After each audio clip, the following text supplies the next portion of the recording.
Premier explosives employees union CITU అనుబంధం committee సమావేశం బుధవారం యాదాద్రి భువనగిరి జిల్లా యాదగిరిగుట్ట పట్టణంలోని పెద్ద కందుకూరు గ్రామంలో జరిగింది। ఈ సమావేశానికి సిఐటియు రాష్ట్ర ఉపాధ్యక్షులు కామ్రేడ్ భూపాల్ ముఖ్య అతిథిగా హాజరై మాట్లాడారు।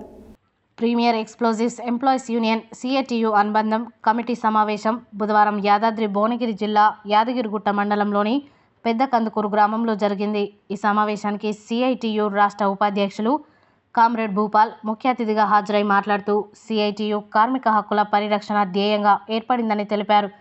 కేంద్ర రాష్ట్ర ప్రభుత్వాలు అవలంబిస్తున్న కార్మిక వ్యతిరేక విధానాలపై ఇతర కార్మిక సంఘాలను ఐక్యం చేసి దేశవ్యాప్తంగా అనేక సార్వత్రిక సమ్మెలను విజయవంతం చేసిన ఘనత సిఐటికు దక్కుతుందని అన్నారు। ప్రీమియర్ ఎక్స్ప్లోజివ్స్ లిమిటెడ్ కంపెనీలో గుర్తింపు సంఘంగా ఉన్న టీఆర్ఎస్ కేవీ గత 2 సార్లు చేసిన వేతన ఒప్పందంలో కార్మికుల హక్కులను కాలరాసిందని ఆరోపించారు।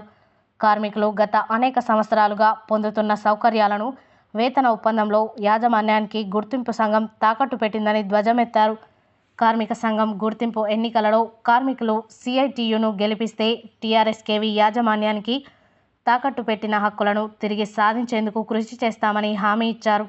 ఈ కార్యక్రమంలో సిఐటియు జిల్లా ప్రధాన కార్యదర్శి యూనియన్ కార్యనిర్వాహక అధ్యక్షులు కల్లూరి మల్లేశం, యూనియన్ ఉపాధ్యక్షులు పుప్పాల గణేష్, బోడ వెంకటయ్య, ఎర్ర సంజీవయ్య, గిరెడ్డి శ్రీనివాసరెడ్డి, ప్రధాన కార్యదర్శి చెక్క రమేష్, సహాయ కార్యదర్శులు పంగ శ్రీనివాస్, సురేందర్, కొండలరెడ్డి, సురేష్, కోశాధికారి వెంకటేష్, మహిళా నాయకురాలు సిహెచ్ అన్నపూర్ణ, సుబ్బురు లలిత, దడిగె విజయ, సులోచన, ఎండి రఫీ, ప్రణీత్, అఫ్జల్, కుమార్, కరుణాకర్, గౌస్, స్వామి, వెంకటేష్తో పాటు తదితరులు పెద్ద ఎత్తున పాల్గొన్నారు।